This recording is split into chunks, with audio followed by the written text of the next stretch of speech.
కడియం శ్రీహరి పైన ఏఐసీసీకి ఫిర్యాదు చేశారు మంత్రి కొండా సురేఖ. కొండా సురేఖ కడియం మధ్య మళ్ళీ వివాదం ముదురుతోంది. గతంలో ఒకరిపై ఒకరు ఫిర్యాదులు చేసుకున్నారు. ఈ మధ్య ఇద్దరి మధ్య సయోధ్య కుదురుతుంది అనే సిచ్యువేషన్లో మళ్ళీ ఒక్కసారిగా వివాదం భగ్గుమంది. నియోజకవర్గం పైన అధికారులతో రివ్యూ చేశారు కడియం. రివ్యూ తర్వాత ఉమ్మడి వరంగల్ మాస్టర్ ప్లాన్ కావాలని అధికారులు కోరారట కడియం శ్రీహరి. నియోజకవర్గానికి సంబంధించిన అధికారులతో రివ్యూ చేశారు, ఓకే.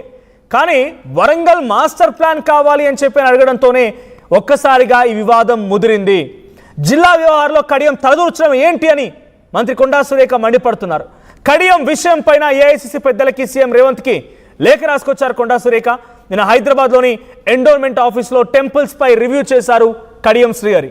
మంత్రి లేకుండా ఎండోన్మెంట్ ఆఫీసులో రివ్యూ చేయడం పైన కొండా సురేఖ అసంతృప్తి వెలగక్కారు. ఆయన అక్కడికి వెళ్ళడం ఏంటి, ఎండోన్మెంట్ శాఖకు వెళ్ళిపోయి ఆయన ఈ రకంగా రివ్యూ చేయడం ఏంటి అని చెప్పి ఒక్కసారిగా కొండా సురేఖ ఆగ్రహానికి గురయ్యారు. గతంలో కూడా కొండా సురేఖ తన మంత్రివర్గంలో ఎవరిని వేలు పెట్టనివ్వదు అని చెప్పి చాలా స్పష్టంగా తెలియజేశారు. వరంగల్లో ఎప్పటి నుంచో ఉన్నది ఈ వార్. అటు కడియం శ్రీహరి, నాయన్ రాజేందర్ రెడ్డి, కేఆర్ నాగరాజు ఇంకా తదితర ఎమ్మెల్యే అంతా కూడా ఒక తాటి మీదకి వచ్చి పలుమార్లు కొండా సురేఖకు వ్యతిరేకంగా, కొండా సురేఖకి మేమంతా కలిసే ఉన్నామని చెప్తూనే కంప్లైంట్ ఇచ్చిన సందర్భాలు కూడా ఉన్నాయి. ఏకంగా కొండా మురళి కడియం శ్రీహరిని రకరకాల మాటలతో ఆయన మాట్లాడుకొచ్చిన సందర్భాలు కూడా ఉన్నాయి. ఇప్పుడిప్పుడే కొంత ఇద్దరి మధ్య సయోధ్య కుదురుతోంది, కలిసి నడుస్తున్నారనే సిచ్యువేషన్ నుంచి మళ్ళీ కడియం శ్రీహరి యాక్టివిటీ కొండా సురేఖని ఆగ్రహం తెప్పించింది. కొండా సురేఖ ఏకంగా ఏఐసీసీ పెద్దలకి రేవంత్ రెడ్డికి ఇద్దరు కూడా లేఖ ద్వారా ఫిర్యాదు ఇచ్చారు, కంప్లైంట్ రాశారు. సో తనేంటి నా శాఖలో వేలు పెట్టడం ఏంటి, ఉమ్మడి వరంగల్ జిల్లాలో తన వేలేంటి, తన ప్రమేయం ఏంటి అంటూ కడియం శ్రీహరిని ఒక్కసారిగా ఏకిపారేస్తున్నారు కొండా సురేఖ. దీనికి సంబంధించి మరిన్ని అప్డేట్స్ ప్రతినిధి శ్రీధర్ అందిస్తారు లైవ్లో. శ్రీధర్, కొండా సురేఖ అండ్ ఇటు కడియం శ్రీహరి మధ్య వివాదం మళ్ళీ ముదురుతోంది. మొన్న మధ్య అందరూ కలిసి అంటే కొండా సురేఖ మినహా మిగిలినటువంటి నాయన్ రాజేందర్ రెడ్డి, కేఆర్ నాగరాజు, తర్వాత పరకాల ఎమ్మెల్యే వీళ్ళంతా కలిసి ఒక మీటింగ్ ఆర్గనైజ్ చేసుకున్నారు. మీటింగ్కి వీళ్ళంతా ఉండిపోయి కొండా సురేఖకు వ్యతిరేకంగా వాళ్ళు ఓ కంప్లైంట్ ఇచ్చారనే రకంగా చర్చ జరిగింది.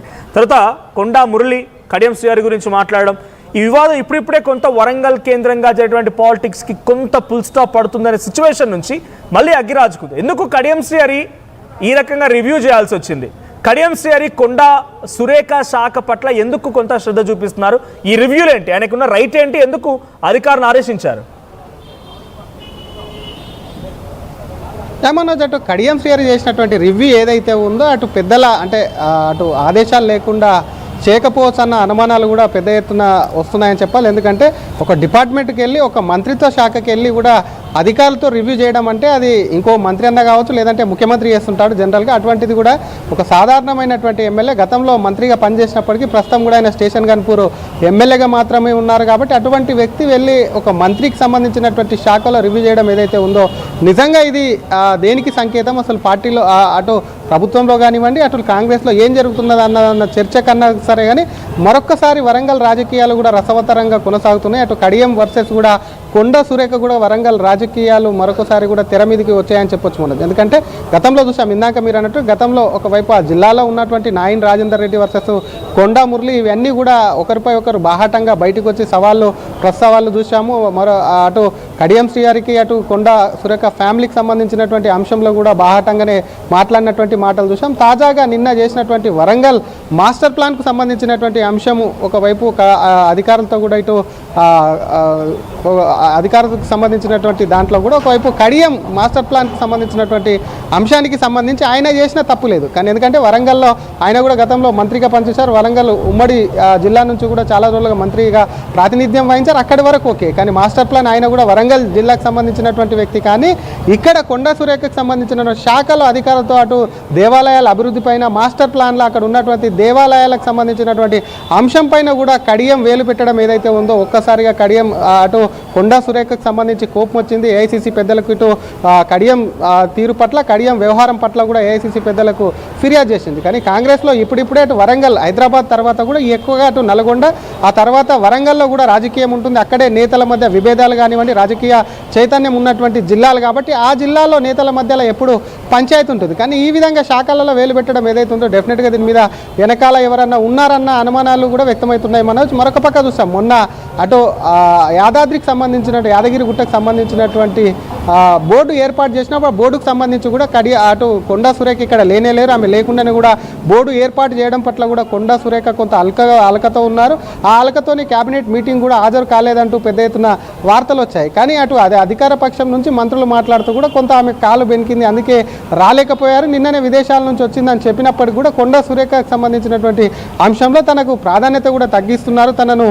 కొండా సురేఖ తనను అటు కొంత పక్షపాతం కూడా చూపిస్తున్నారంటూ ముందు నుంచి కూడా కొంత ఆవేదన వ్యక్తం చేస్తుంది. అటు మంత్రివర్గ షఫ్లింగ్లో సైతం కూడా కొండా సురేఖ పనితీరు బాగాలేదు, కొండా సురేఖను తీసేస్తారంటూ కూడా పెద్ద ఎత్తున వార్తలు అయితే వస్తున్నాయి. మరి అటువంటిది ఏదైనా సైన్ ఇచ్చి కూడా మరి అటు కడియంను కూడా మంత్రివర్గంలోకి తీసుకుంటారా? ఎందుకంటే అదే జిల్లాకు సంబంధించి ఇప్పటికే 9 రాజేంద్ర రెడ్డి వీళ్ళందరూ కూడా రేస్లో ఉన్నారు. అయినప్పటికీ కూడా మరి అటు కడియంకు సంబంధించినటువంటి అంశంలో అటు ప్రభుత్వం కానీ ఇక్కడ ముఖ్యమంత్రి కానీ ఏఐసీసీ ఏమన్నా ఆలోచిస్తుందన్న అంశంలో కూడా కొంత అనుమానాలు అయితే వ్యక్తమవుతున్నాయి. ఇక కొండా సురేఖకు ఇది అవమానాల మీద అవమానాలు ఒకటి కాగానే ఒకటి జరుగుతున్నాయి కాబట్టి వాళ్ళకి సంబంధించిన కొండా అనుచరులు అని కొండకు సంబంధించినటువంటి మనుషులు ఒకటే చెప్తున్నారు. అసలు ఏ విధంగా వేలు పెడతారు, అసలు మాస్టర్ ప్లాన్కి సంబంధించిన అంశంలో కూడా ఏదైనా ఉంటే మంత్రికి సంబంధించి కూడా అలా ఖచ్చితంగా కూడా అక్కడ నుంచి నివేదిక తీసుకోవాల్సి ఉంటుంది. మంత్రి లేకుండా ఆ శాఖలకు సంబంధించి హైదరాబాద్లో కార్యాలయంలో సమీక్ష చేయడమే కాకుండా మాస్టర్ ప్లాన్కి సంబంధించి తన పైనుంచి ఆదేశాలు ఉన్నాయి కాబట్టి దీనిపై రివ్యూ చేశారనుకోవాలా?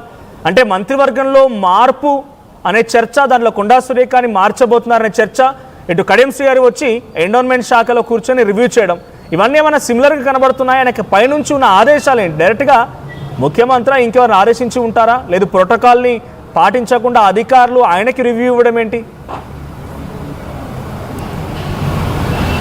మనం దాని మీదనే అనేక అనుమానాలు వస్తున్నాయి. ఎందుకంటే ఒక సాధారణమైనటువంటి ఎమ్మెల్యే వచ్చి ఒక మంత్రి పేషీకి వచ్చి కూడా అక్కడ ఉన్నటువంటి అధికారులతో సమీక్ష చేయడం, అధికారులు సైతం కూడా ఆయనకు వివరణ ఇవ్వడం ఏదైతే ఉందో అది డెఫినెట్గా కూడా అధికారులు ఎమ్మెల్యే కానీ ఎమ్మెల్సీ కానీ వచ్చినప్పుడు వారికి సంబంధించి మాత్రమే ఆ శాఖకు వారికి ఏ పనికి వచ్చారో ఆ పనికి సంబంధించినటువంటి అంశాన్ని వివరిస్తుంటారు. కానీ అటు మంత్రి లెవెల్లో కూడా ఆయన ఖచ్చితంగా అక్కడ సమీక్ష నిర్వహించారంటే పైనుంచి కూడా ఏదైనా అధికారుల మీద ఒత్తిడి ఉందా, లేకపోతే అధికారులకు సంబంధించి ఏదైనా అక్కడ సంబంధించి కూడా ఏదైనా ఆదేశాలు జారీ చేశారన్న కోణంలో కూడా కొంత అనుమానం వ్యక్తమవుతుంది. ఇదంతా కూడా కొండా సురేఖకు సంబంధించినటువంటి కొండ పూర్తి స్థాయిలో ఆరాధిస్తుంది. కడియం వేలు పెట్టడం ఏంటి అని అది ఒకటే కాకుండా మాస్టర్ ప్లాన్కి సంబంధించిన అంశాన్ని పెద్దగా పట్టించుకున్నప్పటికీ తన శాఖలో తన ప్రమేయం లేకుండా జరుగుతున్నటువంటి పరిణామాలన్నిటి మీద కొండా సురేఖ సీరియస్ ఉంది. కాబట్టి అటు ముఖ్యమంత్రికి సంబంధించి కూడా కొంత సమీక్ష చేసినప్పటికీ దాన్ని కూడా కొండా సురేఖ లైట్ తీసుకున్నది. యాదగిరిగుట్ట ట్రస్ట్ బోర్డు ఏదైతే ఉందో ఆ బోర్డుకు సంబంధించి పాలక మండలి వేసినప్పుడు కూడా కొండా సురేఖ కొంత అసంతృప్తితో ఉన్నప్పటికే ముఖ్యమంత్రి కదా అని కొంత adjust అయిదామని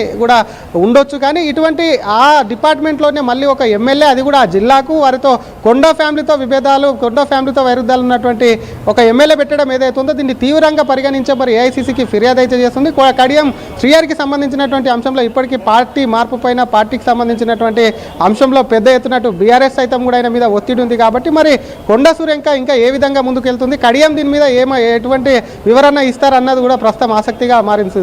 Manoj right, thank you Sridhar. మొత్తంగా కొండా సురేఖ మరోసారి కడియం శ్రీగారి పైన ఏఐసీసీకి రేవంత్ రెడ్డి కంప్లైంట్ ఇచ్చారు.